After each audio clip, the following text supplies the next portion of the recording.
98.3 FM and 1340 AM KIHR and GorgeRadio.com presents the Mid-Columbia Today Show with Mark Bailey. Special thanks to our sponsors, Skyline Hospital, Eastside Paving, and Del Carpine Automotive. Now, here's Mark Bailey. Good morning. It is 8:05. It is a Tuesday, the 28th of July, if you're listening to us live. If you are listening to us on the podcast, obviously it is not Tuesday, July 28th at 8:05 in the morning. Might be 8:05 in the evening. But we're glad you're with us today. Here's what we got going this morning. First half of the show, scheduled to have with us Ari Gardner from Gorge Recovery. Had her on, I guess, probably about 3 months ago or so. Can't recall. But we talked with her at the time about a facility her group is putting together for those who are recovering from substance use. A little different than what we have here now. It was a place where people could go also to socialize, where you didn't have the temptations to fall back into. Ari's going to be on in a few minutes. We will talk to her. At least we anticipate she'll be here. Second half of the show, Mayor of the Dalles, Rich Mays. We'll get him on the phone. It works. You just heard a stock report. We got it fixed. It was simple enough when we got into it in the end. But nonetheless, we'll have Rich with us. Last night, you'll hear this in the news update as well, the Dalles City Council had to vote on a fifth contract amendment with Archeological Investigations Northwest for compliance and monitoring services for the First Street Streetscape project. This time for about $147,000. You could tell the council was reluctant, but at the same time felt like they had no choice because part of the rules for doing this with the state is they've got to account for archaeological finds. So we'll talk to Rich about this.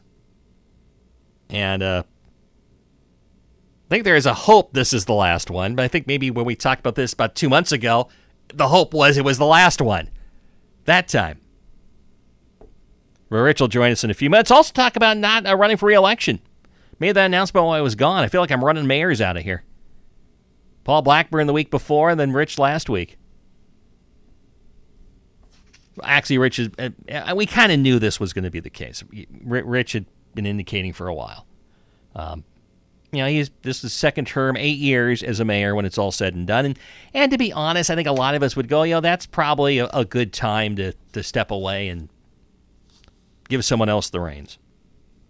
In a job that it's not like you're getting rich off of it. You're not. But we'll talk to Rich about all those things. However, before we do anything else, let's tell you what this day has meant and what it means at least to some people. 1914, World War I began as Austria-Hungary declared war on Serbia. 1945, on this date, an Army B-25 bomber crashed into the 79th floor of the New York Empire State Building, the world's tallest structure at the time, killing 14 people. 1965, President Lyndon B. Johnson announced he was increasing the number of American troops in South Vietnam from 75,000 to 125,000. 1984, the LA Summer Olympics opened. 14 Eastern Bloc countries, led by the Soviet Union, boycotted the games. 1995, a jury in Union, South Carolina rejected the death penalty for Susan Smith, sentencing her to life in prison for drowning her 2 young sons. She has been eligible for parole. This says she'll be eligible for parole in November 2024, so apparently nobody at the Associated Press has edited this in the last 2 years. I don't think, though, that she's gotten out, by the way. I hope not. I'm sorry. If you drowned your 2 children, I just don't see parole as an option here. That's just me. 1996, 8,000-year-old human skeletal remains. Kennewick Man. You'll remember this if you've lived in this area your life. They were discovered on a bank of the Columbia River in Kennewick, and it became a long-running discussion about those artifacts, which eventually returned to tribal hands. I believe they got back into tribal hands. Maybe I have to go back and look. I'm pretty sure they did. 2004, the Irish Republican Army formally announced an end to their armed campaign against British rule in Northern Ireland. Then in 2015, it was announced that Jonathan Pollard, the former naval intelligence analyst who had spent nearly 3 decades in prison for spying for Israel, had been granted parole. 2018, Pope Francis accepted the resignation of U.S. Cardinal Theodore McCarrick, the emeritus Archbishop of Washington, D.C., following allegations of sexual abuse involving an 11-year-old boy. Both would die in April of 2025. 2019, a gunman opened fire at a popular garlic festival in Gilroy, California, killing 3 people, including a 6-year-old boy and a 13-year-old girl, and wounding 17 others before taking his own life. It's Buffalo Soldiers Day today. It was on July 28, 1866, with the passage of the Army Reorganization Act, that Congress created 6 Army regiments of all-black soldiers consisting of 2 cavalry units, the 9th and 10th Cavalry, and 4 infantry units, which were later consolidated into the 24th and 25th Infantry units. They were eventually known as Buffalo Soldiers, and I don't have time to go into the history of this, but if you have a chance, online, take a look at the history of some very courageous men. Also, it's National Soccer Day today for some reason. I would have thought you'd have done that a few weeks ago during the World Cup. But who am I to offer an opinion there? National Water Park Day today, if you're into that sort of thing. I mean, we have the natural waters here. Why I don't need a water park. And it's World Nature Conservation Day today, something we should all be aware of and be doing what we can to make sure our natural areas remain that. Our food days today, we got 2 of them. I think they'll be very popular. It's National Hamburger Day today. There's a couple of these because there's dispute on who actually did the first hamburger in this country. It is disputed, and there's no way to determine the winner.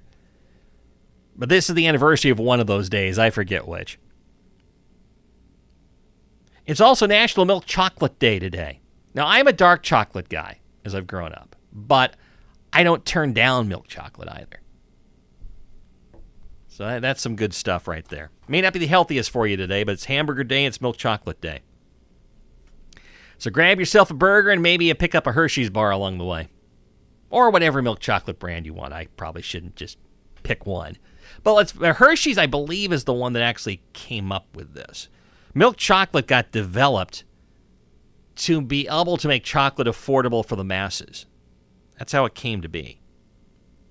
And it was a wonderful invention. It's been a wild success, you may have noticed. I mentioned this the other day, shocked when I got a candy bar. My wife asked me to pick one up for her, and how much they cost these days. I had not done that in a while. I got sticker shock on that one. That's one I definitely looked at and went, wow, I did not realize what was going on here. It used to cost $0.25 when I was growing up. $0.25. It doesn't cost $0.25 anymore. But I'm old. That's just another perfect example of it. 8:13 in the morning, Ari Gardner's on her way. She's expected to arrive right about now, according to an email I just got. So we will come back while they talk to Ari, or I just learned she's not going to make it, unfortunately. Well, when we come back, I'll be here.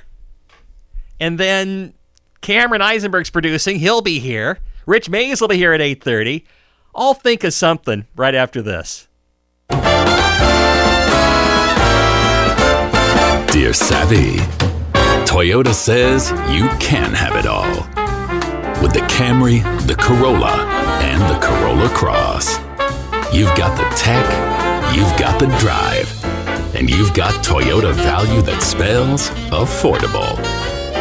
You ready? Find yours at Toyota.com. Toyota. Let's go places. Hi, I'm Tennille with Atlas Solutions. You know what QuickBooks has never done? Laughed at your jokes.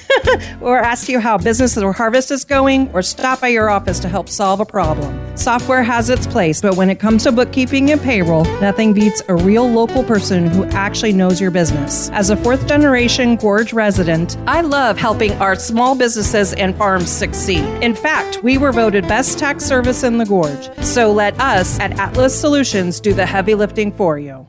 Did you know Skyline Health in White Salmon has its very own sports medicine doc superstar? That's right. Dr. Ryan Petering trained at OHSU, cared for professional Nike athletes, and even spent more than 15 years teaching other doctors how it's done. From sporting injuries to arthritis, he's here to help you move better, feel stronger, and keep doing the things you love. Want to live life to its fullest? Step right up and visit myskylinehealth.org. Skyline Health, world-class care right here at home. Mid-Columbia Today is a public affairs program of Bicoastal Media, Columbia River, 98.3 FM and 1340 AM KIHR and GorgeRadio.com. Now, back to Mark Bailey. It is 8:16 in the morning. Well, as long as I got a few minutes here. Of course, especially South Wasco County really began hit by fires. We haven't seen any in the gorge proper much of late, and hopefully that stays the same, but be careful out there, people. I mean, it's you know, we're one spark away from big problems. But Grasshopper Fire in the Mountain National Forest, I mentioned during our news this morning, if you're with us on Mid-Columbia Mornings in the 7 o'clock hour, that there was no overnight update. They have posted on their Facebook page, there's a Facebook page now for the Grasshopper Fire in the Mountain National Forest. They posted some brief notes on the fire from Monday activities to this point. I imagine we'll get something more formal here a little later this morning. But from this notebook, if you will, fire line along the south and east flanks that keep the fire out of Pine Hollow and Sportsman's Park held. That obviously very important. There have been level 3 go now evacuations in effect for Sportsman's Park and Pine Hollow, along with Womack, and what's called the Grasshopper Advisory Zone in the Mount Hood National Forest. I'm going to have to get more definition on that, by the way. That's just what they're calling it, apparently. I imagine it's the area of the forest near where the fire is. But anyway, the south and east flanks held. Spotting occurred on the fire line below Bonnie Crossing. Firefighters, though, were successful in suppressing those. Additional resources are still arriving. Wind shifted from what was dominant westerly flow, giving communities northeast of the fire a brief respite from the smoke. And Scooper and helicopters continue to support firefighters. So those are the updates from the Grasshopper Fire at this point. We don't have any evidence of any sort of changes as far as evacuation levels, things like that, for down that South County area.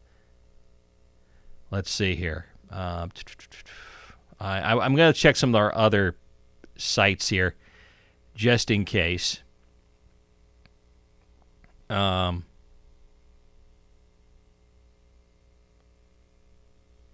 see here. I'm not finding anything else on the other fires around here.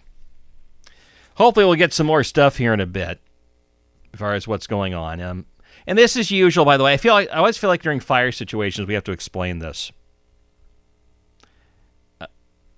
What ends up happening is usually updates get put together by fire officials once we're into a fire, once it really is going. We will tend to get the updates in the morning, about in the 9 to 10 o'clock area, and the reason is, it's really very simple. They are trying to get everything together on them coming off the overnight shift.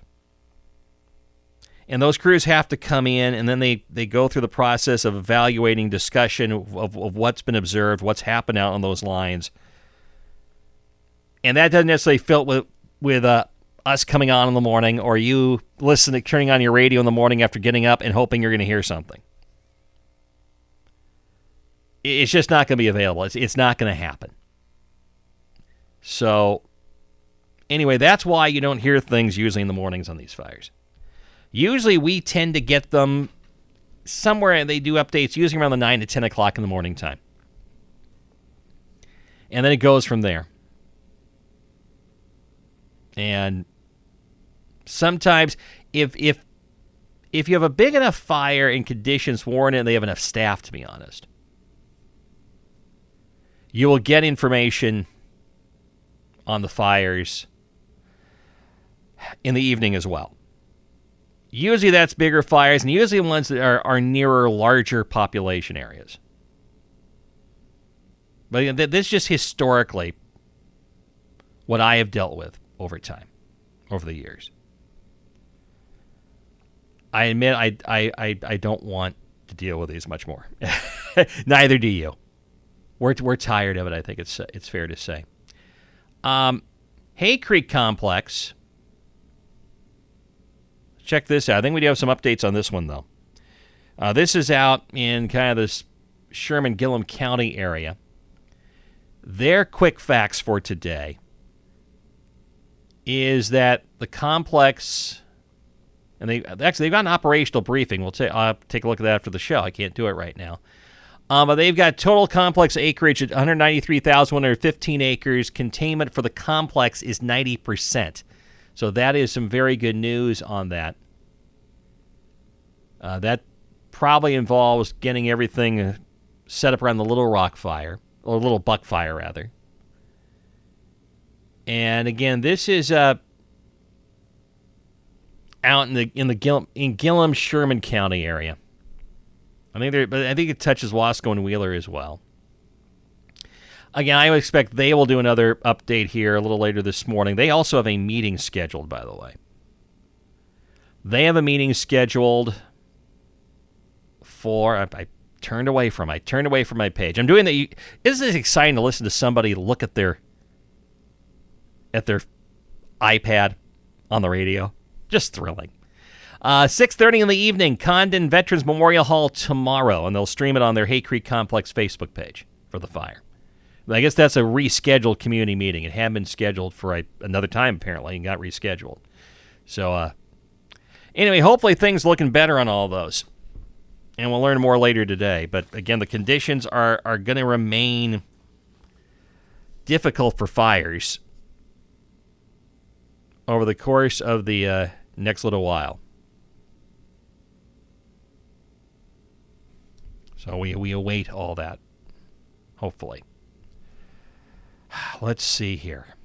What else can we talk about this morning? Because I wasn't prepared to do this. I thought I had two guests going here. And hopefully we're going to have Ari Gardner, by the way, on Thursday morning at 8:35. Trying to get that worked out as well for what might be going on in our area. I know I was going to talk about the City of Hood River. And then we're going to do the news story here in a few moments. But interesting thing, they did, as expected, approve ballot titles for two bond measures in November. One for the police station, $8.7 million. Second for housing, $8.7 million. That one is really interesting to me to see how that's going to turn out, because usually, most capital bond measures, when you are being, asking voters, you have very specific plans. The police station's going to have that. Renovations, the police station's going to have that. Very straightforward. It's a typical capital project bond measure. The housing doesn't come with that. And I'm very interested to see how, in the end, voters react to that. I'm also very interested to see whether they've made a mistake on splitting these up. And you heard me allude to this on the discussion I had with Paul Blackburn yesterday, Hood River Mayor. Now, it has happened before. Their split measures have passed at times. Actually, one did in the spring, Parks and Recreation. They had the op levy and the capital bond for the pool. But they were very connected. They were very tightly connected together in the end. This one isn't. They're really two separate deals. So to an extent, there is a sense to making them separate. But I do come back to it, and if this doesn't fly, this is what you'll have to, one thing you have to look back to on this. Along with the fact, again, you're going to be voting on something that's somewhat conceptual and trust us in nature in terms of decisions of how they use it on the housing. But if one or both go down, again, the consultants' polling was Housing was getting the most traction in the polling, which didn't horribly surprise me. I think, though, if you go and look at the police station, you would go. Yeah, I try not to say vote for something because that's not my role. I don't want to do that. But I will say they have a need for a police station. Now, whether the 8.7 is the right solution, I'll leave that to your own opinion. But I have no doubt from personal experience that there is a need for a different facility. They've needed this actually for about a quarter century. They've talked about getting a home for the police station. As long as I've been here, that's 1988. So that's close to 40 years. That's a lot of different administrations going through, a lot of different councils. But the point being, to get to one here before we leave, is the second one that had for as far as best traction among voters was the housing and police together. More so than if you separated them. And I get there's this feeling, we've got people who are ready to tell this story and can generate enthusiasm for it. I will say I've heard that before on different things. I mean, I have. And I'm not here knocking them. This is not some boy, they did something terrible. It's just I would not have voted for this. I would have voted if I'm going to do them both, I'm going to combine them. I would have done that. And maybe I just picked one or the other. But I personally would have combined them. Again, though, there is admittedly a problem when they campaign on that, if they had done that, because you do have two very separate issues here that are in this. And I respect the challenge and the decision. I'm just not sure I would have done what they're doing. Doesn't mean I wouldn't vote for them either. This is because I've covered these sort of things for so long. I just find this intriguing, and maybe you don't. I just find the decision making by a political body when they go when they're trying to make a decision on a ballot, and they kind of go against what a very scientifically well done poll tells them, and it'll be interesting. They may get it passed anyway. I suspect one of them will in the end. Both, I don't know. I'm kind of shaky on that. I may get a better opinion in a month and a half. And we will talk about this a lot. But we'll see what happens. It'll be interesting. It is 8:28 in the morning. Again, Ari Gardner, we appear to have her rescheduled for Thursday morning at 8:35. The mayor of the Dalles, Rich Mays, is to be with us in a few minutes. Speaking of money, I know they didn't want to spend, but we will talk about that a little bit coming up in a few minutes. It's near the bottom of the hour. News is next. Coffee for Mid-Columbia Today guests is provided by Hood River Coffee Roasters, the gorgeous local coffee roasters, on Tucker Road on the Heights in Hood River.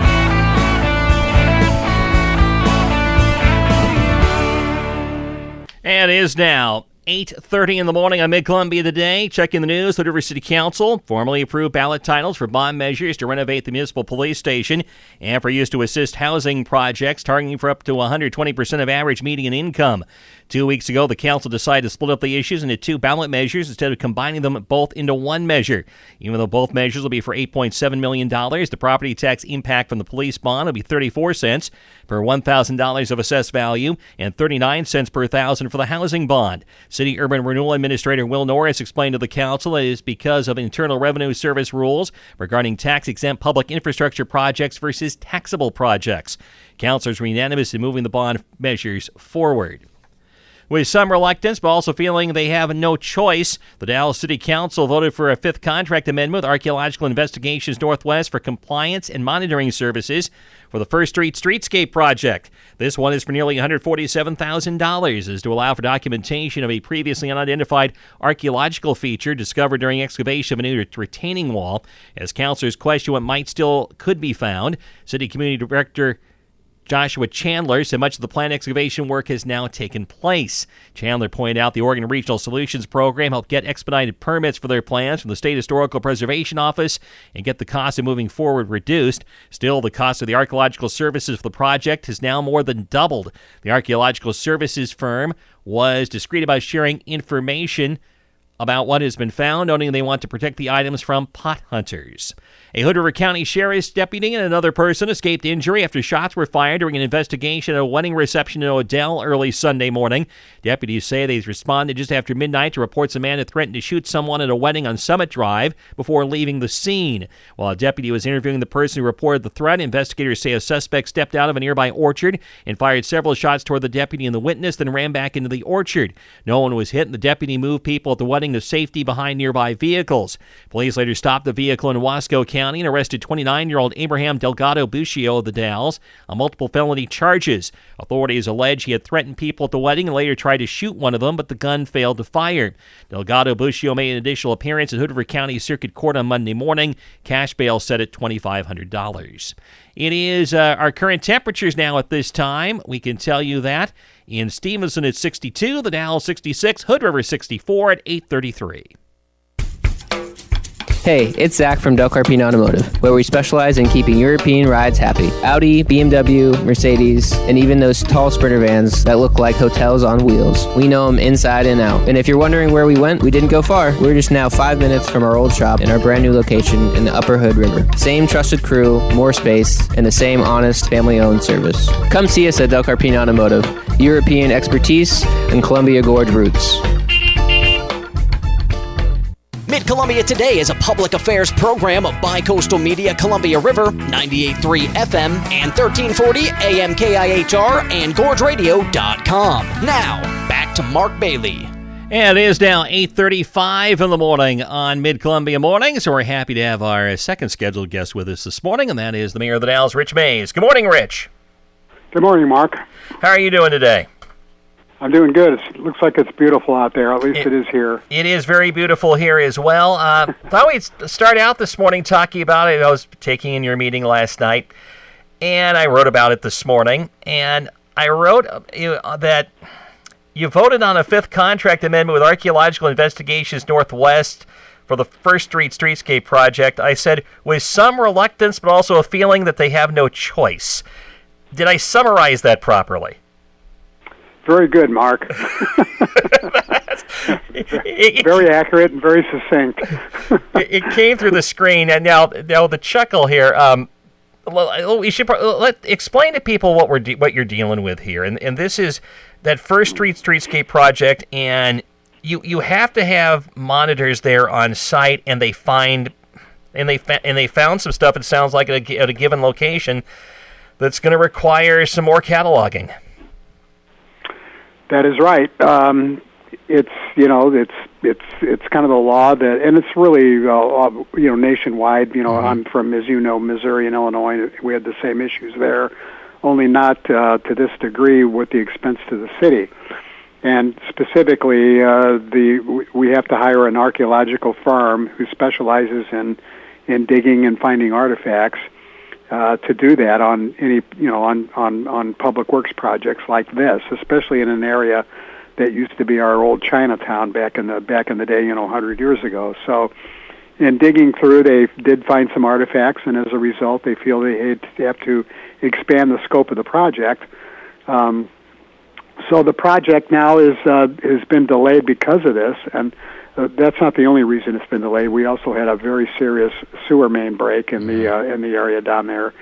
So it's very frustrating that the First Street project, which has already been going on for 10 or 12 years in planning and what have you, and various setbacks, is being set back as we speak. But back to the archaeological issues. They turned in a change order for just under $300,000 to finish their work. And that kind of money, raises a lot of interest and among the city council members and the staff. And so the people that we all report to at the state level, SHPO, which is the State Historical, I can't remember the acronym, or SHPO is the name of the state organization that governs this. State Historical Preservation Office. Thank you. Yeah. We went to them, and we also sought the assistance of the Regional Solutions Office here in the Dalles that works through the governor's office, and they were both SHPO and the Regional Solutions were very helpful in working with this particular firm that we hired, AINW. And there you go with the acronym again. I can define that as well. Archaeological Investigations Northwest. There. Thank you. That's the firm, and they worked with AINW to get that change order down from $298,000 down to $146,000, which I thought was amusing and interesting about what went into that. And that question I asked last night. But be that as it may, we did get it down to $146,000, and now the total that we're going to be spending taxpayers' money on archaeological digging in the First Street project has now reached the alarming amount of $810,000. And so when you take $810,000, the total expense for the archaeological digs, and divide that by the total cost of the project, according to my calculations, I did it last night, is about 14% of the total project, which to me is alarming. So in a nutshell, as you topped off our discussion, the council was very alarmed by even having to spend an additional $146,000 on the archaeological digs. And I think one of our council members even announced that this is the last time he's going to be voting for such a thing. And I think he probably, I'm talking about Councilor Rod Runyon, I think he pretty much summed up the feelings of the other 4 council members as well, and the mayor. But that gets to the no choice part of this. Is the reality is you're bound by state law to do this, and if you don't now you got a lot of money you've spent on this project is in jeopardy at that stage. That's right. Plus, it leads to more delays, which we don't want. So we really want to get this project moving and get it off dead center and making the downtown what it realize the potential that's there, together with the Federal Street project too is going on in that vicinity. So, by the way, I mean you mentioned asking the question how you. I don't think I ever heard an answer from the 298 to 146. Did I miss something? I remember you asked the question. I don't remember hearing an answer. Well, they did answer, and I don't know that they answered the question. Okay. They did give an answer, but I wasn't satisfied with the answer. I wasn't really sure what they said, and so anyway, I think you and I probably arrived at the same conclusion. Welcome to the world of a reporter, by the way. Yeah. I've had those many times. Welcome to the world of a mayor, too. We apparently have more in common than we realize. But we should point out in this, even though the money that's being spent, the project you're still in what you budgeted for the project. That part we probably should emphasize here. That is correct. We're still, I can't remember the number here. I have it written down somewhere. We're still within what we budgeted for the project. And, that's the good news. But, I don't want to downplay the importance of finding valuable artifacts. I think that we were very skeptical that having to spend this kind of money, what are they finding down there that would justify the additional expenditure of $146,000 to reach a total of $810,000? What are they finding that is so valuable? And according to state law, there or whatever, that's confidential too. But we were privy to the information, and they're not insignificant items. I mean, they're finding some significant items down there, and I want to stress that as well. Yeah, well, and we should probably point out when we talk about keeping it confidential, there are reasons why. I can remember actually covering something in the Hood River area a number of years ago where something got found in a neighborhood here, and I was getting asked, don't say what the neighborhood is, because they feared people coming in. It was tribal artifacts, and they feared people coming in to look for it. Problem I had on that one was they also wanted me to announce to people to stay away from the area. It's like that kind of made it difficult for me to try to help them out there. But the bottom line being is there is a real concern with any of these finds that's people who are looking to profit from them irresponsibly can go and try to look for them themselves, and that creates an even bigger problem. Yeah, that is exactly right. And I think that some of the information that came out last night during the lengthy discussion was that the confidentiality of the locations themselves was actually of more importance to the archaeologists than the actual items that have been found. Yeah, I believe the impression I got was it's not like there's any particular item here that's like really valuable here. It's just more it's more the historical significance of them rather than economic value. That is correct. Yeah, that's a good way to summarize. So now we'll curve back really to the big issue, which is delays in the project. And as you mentioned, really the sewer main break was causing a bigger problem in a lot of ways. Do we have an idea of how far behind are we, and can you get back on track? Don't quote me on this. I'm guessing we're probably about 3 months behind now. We're very hopeful that this will all get wrapped up by the end of this calendar year. But there's so many unknowns and there's so many complications with a project like this because it's being done in such an old historic area of the Dalles. So between the archaeological issues and the aging infrastructure issues that we have down there, it makes it very difficult to try to project exactly when that project will be finished. And that has repercussions. It has repercussions on downtown business. It has repercussions on parking issues. But we're hopeful, of course, that it gets wrapped up as soon as possible, and we can move on from, in the best long-term interest of the city and in the downtown to make the downtown what it can be. And that's it's one of those short-term pain for long-term gains kind of a situation. And one more question on this, and I've got a couple more things to get to here. But it was asked during the meeting, what are the chances that more could be found here? And I got the impression from Joshua Chandler's answer is that so much excavation has already taken place that probably at least the chances are reasonable that you're not going to get asked for any more. But I don't know. We heard that. We heard that a couple times ago too. I grant you this. Excuse me for laughing. Yes. I hope you're right. As you know, the council doesn't have much appetite for any more change orders regarding archaeological studies in the First Street project. And let me throw in there I'm not throwing Joshua Chandler under the bus. I didn't get the impression your city staff has any more appetite either at this stage. Oh, absolutely not. I think Josh and the city staff have done the best they can with that whole project, and there's been other issues with that as well. And we're just trying to fight our way through it and get the project done so we can move on to other things. I will bring up other things that you mentioned. Another project, Federal Street Plaza. How is that going? That's going okay. Anybody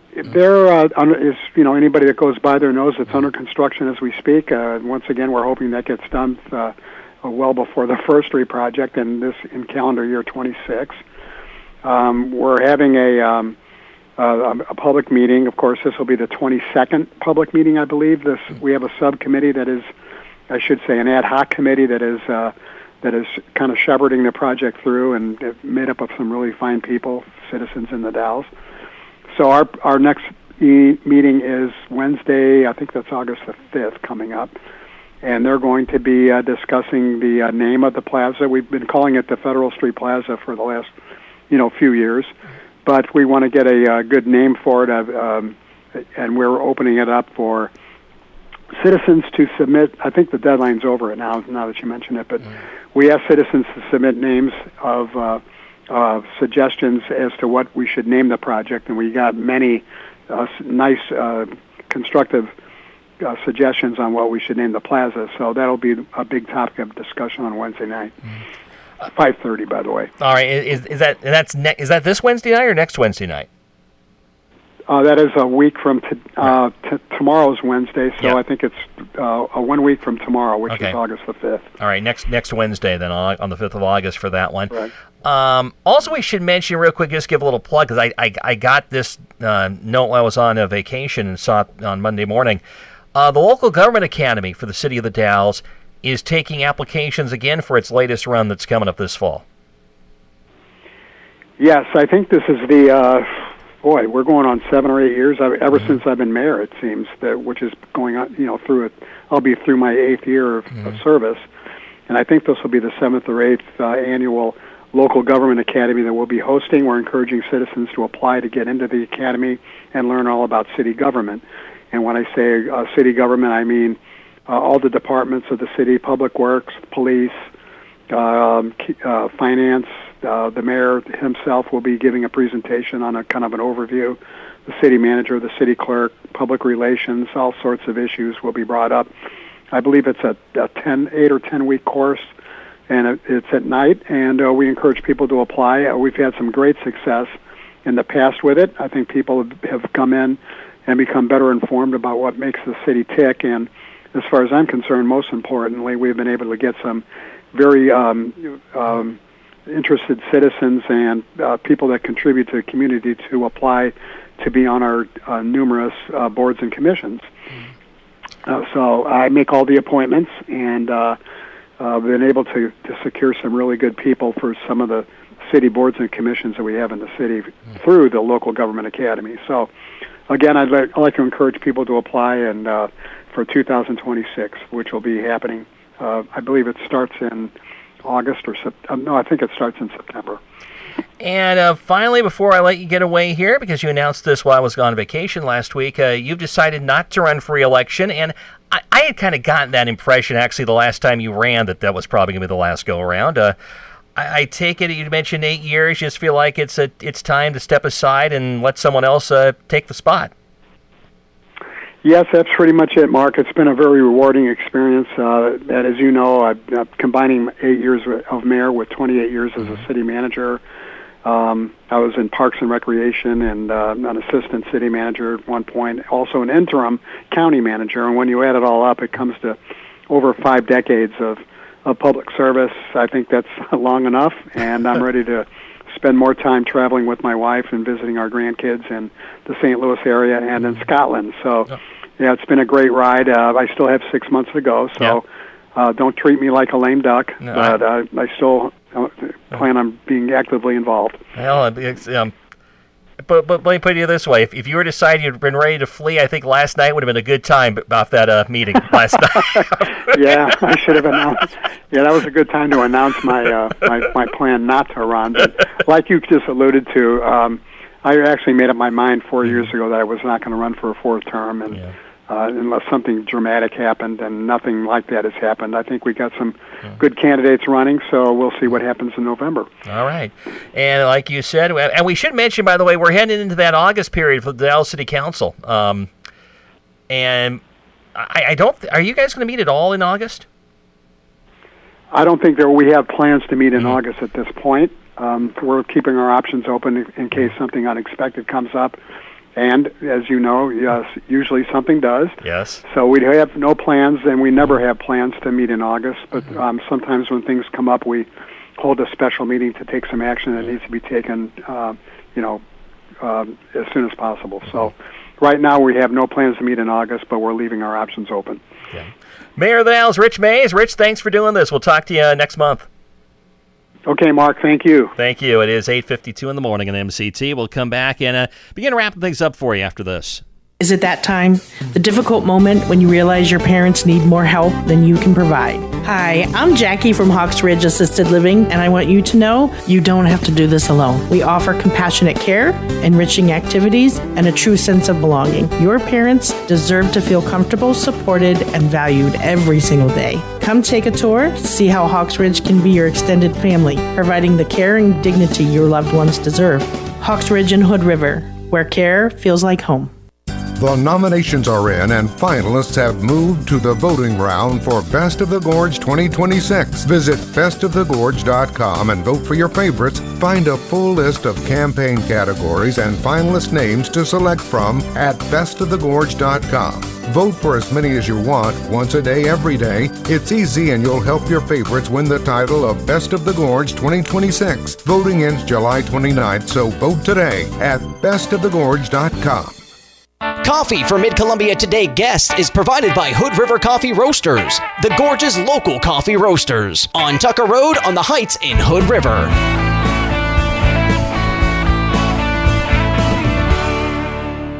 8:54 in the morning on Mid-Columbia Today. I'm going to tell you right now out there, folks, there's a video that you need to see that is very funny right now. It is from last night's baseball game at Comerica Park in Detroit. Apparently a squirrel got on the field in the right field corner. It's this video of the grounds crew and one of the players trying to get the squirrel out of there. And I have not been able to listen to the play-by-play of Jason Benetti, the Sunday Night Baseball announcer on NBC, who's also the voice of the Detroit Tigers. Apparently, but the play-by-play call he has of this is brilliant, from what I understand. The video is just amazing. This squirrel was difficult to corner. So there you go. I usually don't tell people to go look at like viral video things. This is worth it. Go check this out. Detroit Tigers squirrel is probably what you can search for. Comerica Park. Cameron's already writing it down. I'll tell you what, we after the show, go find it. We'll put it on our Facebook page. It's fabulous. Utterly fabulous. Something else I'm going to mention real quick before we take our last break. Actually, I wish I had gotten this a few minutes ago. I could have expanded on this during the first part. The Gorge Ice Rink, folks. Remember we had them on. Mark Newman, they're Columbia Gorge Skating Association president. And they did last night their fundraiser at the Ruins, kind of their kickoff fundraiser to build an ice rink in Hood River. It sold out last night. Sold out event. So they've got some momentum. Again, that's a big number they have to get to, but I do think there's an interest in this. I really do. Admittedly, I'm a little biased because I'm a hockey fan, and I would like to see an ice. I think an ice rink would be good here. Money is the issue. It always is. I get that. They're not seeking government help. They're trying to do this on their own as a nonprofit. So we will continue to follow this as it goes on along. I think there's definitely support there. Is the market big enough to do it and make it sustainable? I think that's the one question. I think there's interest there, but is the market big enough? Like any other business. Did we ever do all our commercial? We got one left. Oh, we're done? Oh, no, we got one left. Okay, all right. We will come back, take a break, tell you what's coming up tomorrow. At least we hope what's coming up tomorrow after this. Tune in weekday mornings at 8:05 and keep up with community events and issues with the Mid-Columbia Today Show on Mid-Columbia's news leaders, 98.3 FM and 1340 AM KIHR. Special thanks to our sponsors, Skyline Hospital, Eastside Paving, and Del Carpine Automotive. Okay, here's what we got tomorrow. Liz Wilbur, Columbia Gorge Housing Corporation. We're going to talk about a project they've got going in Carson. Robert Jamack, Mid-Columbia Football Official Association. They need football officials. They meet at Spookies tomorrow night in the Dalles at 6 o'clock. If you've ever thought about doing this, and by the way, a lot of high school sports need officials. So, I mean, if football isn't your game, but there's something else, go to OSA.org. It really is a good way to be involved in the game and get back into it. It really is. So that is coming up on tomorrow. Thursday, Tay Lynn Theater, Camille Lynn. They've got some performances of a production called, it slipped my mind. I don't know what the name of it is. I'm very embarrassed here. Cabaret. That's what it was, Cabaret, the production of Cabaret. So we'll talk about that. And second half of the program on Thursday, Ari Gardner, who is supposed to be with us today, she will join us on Thursday morning at 8:35 to talk about their new facility in the Dalles. Friday, no idea. I had no idea what I was going to do today when I had a cancellation at 8:10. So, just roll with it. I'm trying to be looser on these things. Let the river flow where it may. And with that philosophical note, we say goodbye. For Cameron Eisenberg, I'm Mark Bailey. Talk to you on Wednesday.